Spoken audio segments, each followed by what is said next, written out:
Hello and welcome to my studio. I'm Jessie and this is the Knit Up and Dye podcast, episode 136, Lessons Relearned. It's been a couple weeks since I filmed. We went through the whole holiday season. We did Christmas and New Year's. I had my 10th wedding anniversary, which meant a lot to me. And very busy time and just not a lot of time to sit down and really focus on what I was doing here, which explains kind of the weird lighting tonight. I'm doing it in the evening and I'm using my auxiliary lights. So if I look really dead, washed out, bear with me. I just need to get my schedule back in order. But I wanted to spend time with you. I wanted to share this time with you and get down through my pile of sweaters a little bit. I've got kind of a cheat sheet here just so that I remember all the things that I wanted to talk to you about. During the holidays, during this period, I started some new medications to try and tackle migraines. I like many people you know, I'm sure, have migraines, and I've had migraines for a lot of years. We're not going to say how many decades, a lot of years. And in trying some new remedies, I went to a new doctor, and my insurance requires that I try some standard formularies before we get down to specific migraine treatment. And the short of it is that didn't go so well. I had some adverse reactions, including some brain fog and some memory loss. And so I'm a little bit scattered, but I'm getting back to me, and that's what matters. In that, I did a lot of knitting. I had talked to you guys about getting the advent calendar, doing the minis advent calendar with Supernatural Yarns, and I was consistent. Each day of the advent, I knit one square on my How to Eat an Elephant blanket, and that has grown exponentially. Getting in 24 solid days of a square a day made huge progress. I am ahead. I'm staying ahead. I'm trying to stay ahead. I am still working my goal of 3 squares a week. But that routine was really comfortable. I really liked every morning getting up, opening that day's color, caking it up, and then sitting down and knitting that square. It gave me a moment of peace each day. To that end, I'm trying to keep that up. Not every day works. I had a couple days during the Advent that was a real crunch for me to get that done. Sometimes it meant I was doing it just before I went to bed for the night. And so on the days that it works in my schedule, I'm trying to actively do that before work. Knit a square, knit a square, knit a square, and keep that progress up. And have that quiet time for myself each morning where I do that square. Like I said, this episode is named Lessons Relearned. One of the lessons that I have relearned, and it's a lesson that I've known for years. It's a complicated lesson. If you have any kind of medical challenge, if you have anybody in your family that has a medical challenge, it's important to remember that your doctors are your employees. They work for you. You hire them. And if it's not working for you, you fire them. You fire them. I found myself in a situation where I was referred to a doctor, and from the very first words, just had this feeling in my gut. And there wasn't a lot of listening to me. There wasn't a lot of back and forth. And I've had a lot of time over those square a day to listen to my gut, to listen to myself, and to review what's happening. How do I feel about this? And in the end, I had to fire a doctor. You should be a team. You should be working to a common goal. You should be listening to each other. You should feel that you are communicating. You should feel that you're safe. You should feel heard. And if you're not, find somebody else. Find somebody else. It's been a challenge. And I feel kind of robbed because the medications that I were on caused a lot of brain fog and caused a lot of icky side effects that really took a chunk of my life away from me, my awareness, my fun during the holidays, and that's pretty crappy. Pretty crappy. So I relearned that lesson, and I remind my friends, my coworkers, my family all the time, hey, that person works for you. You need to be in control of this. And I forgot. And I let the train get off the rails. And I suffered because of it. There's been stress, and there's been, like I said, some icky side effects, and I'm not going there again. I am finding a team that works for me.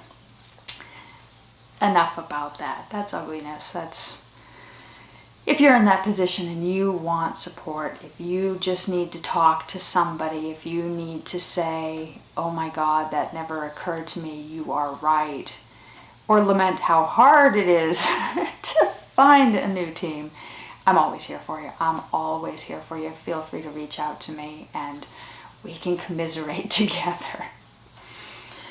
Other lessons that I relearned during this period. An important one, actually a very important one. This year for Christmas, I decided that I wanted to knit a sweater for my sister. I talked to her about it. She agreed to this, that she would like a sweater. And that to keep it a surprise, she wouldn't know what the yarn is, or really what the sweater was going to look like. She likes surprises.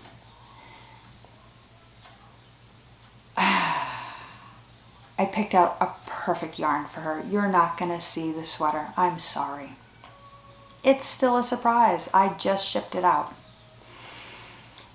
It is so her. It is so perfect. I'm so proud of the color that I chose. I hope she loves it. In my mind, it's the color. And I went through all of my patterns. And I really thought about, we had talked about it, what she wanted in a sweater. And I knew that I wanted to use a sweater pattern that I was familiar with, that I had knit before. And that narrowed it down a little bit. So I had these patterns to work with. And when I listened to what she wanted out of a sweater, that narrowed it further. I knew what kind of a body shape we were looking for. I knew the general fit, what we wanted for ease and everything. And I narrowed it down to the one pattern that I swore. I think on my podcast, when I talked about the sweater pattern, I said, I will never, ever knit this again. I think I actually tore the pattern up on camera. I'll have to look at my archives and threw it away so that I would not be tempted to knit this pattern again. I had made notes in Ravelry about why I didn't want to knit it again. It's a lovely sweater. I love the one that I knit for myself. I've worn it. I've shown it to you guys. It fits me lovely. I really enjoy it. I did not enjoy the process. And a chunk of the process that I didn't enjoy was the body stitch on it. This is the On the Grass by Joji Locatelli sweater. It's a beautiful design. It is not a pattern for me personally. The body stitch, the pattern that was used, is a double moss stitch. Gorgeous, high texture, beautiful stitch. And when I thought about the sweater for my sister, I thought, I am a knitter. I've modified patterns before. This isn't a problem. I've done the pattern, I'm familiar with the pattern. I will simply change the body stitch as long as I'm getting the right gauge. You can substitute any stitch anywhere, whatever you want. And I've done that before too. No problem. I cast that baby on, knit like the wind, smoking. My needles were just a clicking away. I made beautiful progress on that. It took me 3 weeks from cast on to bind off to finish that sweater. However, there were more than one reason why I did not ever want to knit the sweater again, and I failed to note those reasons. I also failed, because I was never ever going to knit this again, to put all the notes from the paper pattern, which I apparently discarded, into my Ravelry notes. Because there had been a couple little modifications. There had been some notes that pertain to my comprehension of what the instructions said. Sometimes there'll be an instruction that says do something every 5 rows. Does that mean work 5 rows and then do it as the 6th, or does that mean work 4 rows and do it as the 5th row? Depending on the wording, and I'm simplifying this massively, it really depends on the wording, but it depends on how you comprehend the wording too. I will often make a note as to how I understood that instruction right on the pattern so that I can replicate it, which is especially useful for sleeves because you gotta make 2 of them, right? So if it's every 4 and then do it on one side, but it's every 5 and do it as the 6th on the other, you're gonna end up with totally different sleeves. And this pattern is not a situation where the sleeves are knit separately and seamed on. It is pick up and knit them. Lesson number 2. I didn't like the pickup on this, and I failed to notate that I didn't like the pickup on this. So I didn't transfer my notes. I didn't notate all the reasons that I wasn't thrilled with the pattern. And I didn't retain the paper copy. I disposed of it. Did I remember initially that I disposed of it? No. Ask me how clean my studio is now. Shredded this place. Everything came down. I went through every note. I went through every piece of paper, everything I have ever printed. I looked for that thing everywhere. Before, in my prescription-induced haze, I went, I think I actually tore that up on camera and threw it away. Lessons. The most important lesson that I learned from this: if you're knitting a garment for somebody else, and they are in any way close to you in body size, I strongly suggest trying it on. This sweater, knit up slick. I went through the hurdles. I did the things that I didn't like. I was happy to do them. It is a gift. It is gorgeous. I hope she loves it. Thank goodness I tried it on before I sent it. Yes, when I laid it flat, the measurements were all right. I had gotten measurements from her. The measurements worked. However, when I picked up around the neck and I knit the neck, I didn't have my note about how I understood that instruction. And I did one extra round around the neck thinking, oh, it'll be a little bit rounder neckline, it'll be a little bit closer fitting. That's a fit that she likes. Not a problem. Bound it all off, wove that all in. This thing is done. Thank goodness I had the peace of mind, the whereabouts in my head to try that on, because I couldn't get my head through the neck hole. Had I just blocked that and mailed that off, Merry Christmas, here's your sweater, you can't pull it on over your head. Hope you enjoy it. Stupid things, stupid things. Even if you're knitting a sweater for a child, measure that neck hole. Check. Our head size and a child's head size are not that different. Try to stick your head through it. At least make sure that it stretches. I picked that back out. I undid the entire bind off. I took back one whole row. I bound it off again with a larger needle. I tried it on, and lo and behold, it fit. But it was one of those things that was really an aha moment for me, even in my own sweater knitting, that perhaps I need not weave in the ends before I check that neckline. It's just one of those things that is really useful and time-saving. So those are lessons that I've relearned or learned this past 3-4 weeks. I don't have a lot for you. I have a ton of material for you, but I don't have a lot of material for you because I'm not going to show you that sweater. It is gone with the shipping crunch in the US. Yes, I could have shipped it a week ago. I waited. So many packages are still late. Some things are just now getting delivered. I've seen a lot of it just in my professional being at my day job, where even people's payments are so far delayed that they're confused how mail isn't getting from one state to the next in 3 weeks. The mail is still really backed up. So I took caution and I waited an additional week before I sent it. And she doesn't have it yet, and I don't want to spoil the surprise. So let's take a look at one of the sweaters that I do have that I can talk to you about. We do still have sweaters in the pile here. I've actually added a sweater to the pile because I got one done, and I don't have any sweaters on the needles at this time. I am participating in a knit along. It is the, let me double check my notes, Always in My Heart Shawl by Isabel Kramer, and I'm doing that along with the Unwound shop in Wisconsin.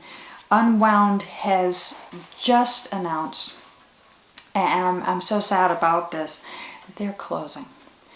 And I am participating in this knit along with a broken heart, happy memories, well wishes for everybody at the shop. They are my family, they are my friends, they are my co-workers in a lot of senses, and I'm going to miss the shop desperately. So this is kind of a memento piece that we're doing together, and I've been very careful to make sure that the yarn selection I have incorporates some of my yarn and some of the shop's yarns as well, that they dyed themselves for the shop. I'm going to save that project. I want to get a little bit more progress on it before I show you guys. It is a beautiful, beautiful pattern. Do check out Always in My Heart by Isabel Kramer. I think I talked to you guys about it last episode. They kicked off the knit along on January 1st. They announced the shop closing, I believe, on January 2nd. And that's why they're doing the knit along. It is a final activity together, and that will be wrapping up March 5th. If that pattern is of any interest to you, if you want to check that out, certainly pop on over to unwoundshop.com. They have started to do their closing sale, and they have some great discounts available on beautiful yarns, including Dye Monkey yarns. And it's a great opportunity to help them out with their closing and to get some deals at the same time. So do check that out. So I'm going to hold off. I'm not going to show you guys that until it's a little bit further along. We're a little bit further down the road. I am going to show you a sweater that I refer to as Greener Perspective. I started this sweater back in June of 2020. I was working from home. We had some more bad news about COVID and working from home and just the longevity of this. At that point, even then, we had no idea we'd still be in this. We were kind of hoping that September or October things were going to be very different, and not so much. But in some of the bad news that I got, there was a point of depression, and I needed to really focus on something else to get my mind off of everything that was going on. And it was a de-stressor for me. It was important for me to do, but I opted to do a project that's a mashup. I actually took a pattern that I had knit before and a pattern that I was eyeballing, I liked the look of, but there were a couple things that I wanted to change up about it, and I merged them. And I refer to the pattern, to the project, as my Greener Perspective. It's me looking forward and being more positive about things and trying to have a sunnier view on everything that was going on. The patterns that I mashed up are Jen by Josie Paquin, which is a fingering weight pullover V-neck sweater, and India Print Henley by Ann Hansen. And this particular pattern is published in the Top Down Sweaters. Let's see if I can get rid of the glare for you guys. Top Down Sweaters, I believe it's at any gauge. Basic designs in multiple sizes and gauges. The book is by Ann Budd and Ann Hansen. Have I got that right? Ann Hansen is a guest designer contributor in this book. And the pattern that I was eyeing that I loved is this one. Really pretty. It is a Henley. It has one stitch pattern at the top, and then right under the bust line it shifts to a different pattern that has leaves in it. I'm hoping the camera's picking that up for you. Very, very pretty. But I didn't really want the Henley, and I really didn't want I didn't want to address the challenge. I'm going to be honest about it. I didn't want to address the challenge of bringing the texture print, the lacy texture print, into the top and work the V-neck at the same time. So I opted to do the V-neck in stockinette as was written in Josie Paquin's Jen pattern, and then incorporate at the bust line the leaf lace pattern and replicate it down the sleeves as is in Ann Hansen's pattern. It took some math, but I did it. I even changed up the neckline a little bit. The India Print Henley uses a double row of garter to separate where the patterns change at both points. I liked that garter. It also uses it on the hemline. It's just a couple ridges. So I incorporated that in the V-neck as well, so that this is garter around, just to keep everything kind of linked together. I felt that the stockinette might need a little bit of a punch up. It needed, because I was skipping the lace. I just didn't have the headspace to do the math to get that lace to work in the V-neck as well. I wanted to get some kind of little motif in there to kind of tie the top and the bottom together, so it didn't look like I took two separate sweaters, cut them at the same point, and then merged them together. I wanted it to be cohesive. And so I took one little inset of that leaf lace stitch and I put it in the center back of the sweater. Do you see that there? I think it's a neat little design feature. It just ties everything together. You can see way down here, here's my garter ridge, and here's the lace from this point down. The front, like I said, is the V-neck. I did use that garter stitch around the neckline. And on the sleeve there again is the garter ridge before it goes down into the lace stitch for the length of the arm. One of the things about the Henley is that the sleeves are straight sleeves. They don't taper at all. And that's not a style that I'm comfortable wearing. I don't like a big loose sleeve. I prefer it more fitted. And so in knitting this, because it is top down in the round seamless, I had to do some math to figure out at what stitch count reduced do I start the lace, and then I had to chart reducing the lace down to the cuff size that I wanted and the garter bind off on the edge. I also had to figure out the gauge, the row gauge of each repeat of the lace, and the lace, as you can see, is actually offset. So I needed to figure out how many repeats to get it to start and finish on the sweater without cutting it off halfway through a repeat, through a motif, or making the sweater too short or too long. And that determined where in the body and where in the sleeve that transition happened.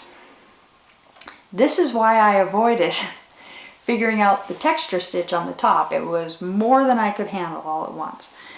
It's easy enough to figure out I have X number of stitches at this point. It accepts X number of reps. This is the row gauge. How much space do I need from the hem up? Where do I start? Those numbers I could handle. Figuring out the lace against a V-neck, that I couldn't handle. And I'm comfortable with that. I think it's beautiful. I love it. I've worn it a couple times. I really think that that little insert at the center back on the neck is cute. It blends everything together. It immediately lines up down below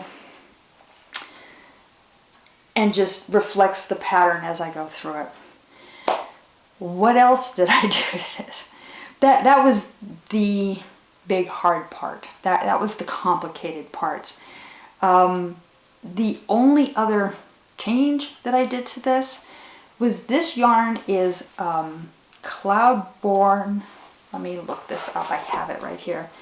It is Cloudborn Fibers Highland Fingering.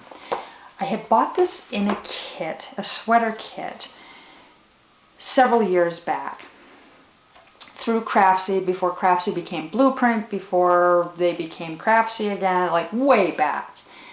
I had bought it. It was one of the first sweater kits that they had made available. That sweater kit was early in my sweater knitting days, and I bought it thinking it would help encourage me to get over my whole sweater block that I had, which obviously has passed, as I'm suddenly feeling confident enough to make sweaters for other people for Christmas. I've come a long way. It was a seamed sweater. I don't like seamed sweaters. I don't like seamed sweaters for a couple reasons. Number one, I'm not great at seaming. I haven't had enough practice at it. I don't want to practice at it. I don't like doing it. We all have our preferences. Number two, it doesn't fit my general style. Seaming a sweater adds structure to it. Great. Holds its shape beautifully. Makes sense. I understand the architecture of it. It's not my style. I have a much more casual style. I have a much less fitted style. And top down in the round is my jam. I don't have to worry about seams. I can try it on as I go. I can readily fit my weird sleeve drop necessities. I can choose my hemline based on how much drape I'm getting as the fabric gets heavier as it goes along. I like having control over that. I like that if I finish the sleeve and when I wear it I discover it is constantly too short, I can go back, I can correct it easily because that's where I bound off. I simply open that back up, add to it, bind off again. Same with the hemline. I can make that hemline longer, shorter, whatever I need. The flexibility is great for me. I love that. And I can do stuff like this where I can incorporate other things into it easily from the top down. That's how my head works. That's just me. Everybody works differently. Some people like the structure. Some people like to work bottom up. Some people, I don't know, knit them side to side, I think. That's just not me. That's not where my strengths are at. This was fun. I enjoyed it. I would do it again. But the kit, like I said, was seamed. And the more experience I got knitting sweaters, the more I realized that that was not going to work for me. And it wasn't particularly a design that I was readily going to be able to reverse or incorporate in my way, in my styling. That and the yarn was a solid, really solid, very flat color. It was just green and not a great green on me. It was more of a yellow green. I wanted it a little bit darker, a little bit more interesting. So this yarn actually has been over dyed and you can see all the variation in it. That's because I over dyed it with a darker green. My camera is telling me that my time is up, and so I'm gonna let you go and we'll talk again really soon. But this is my experience with a greener perspective. I hope you didn't have as many lessons to learn over the past 3 weeks as I did, and I hope to talk to you again really soon. Bye.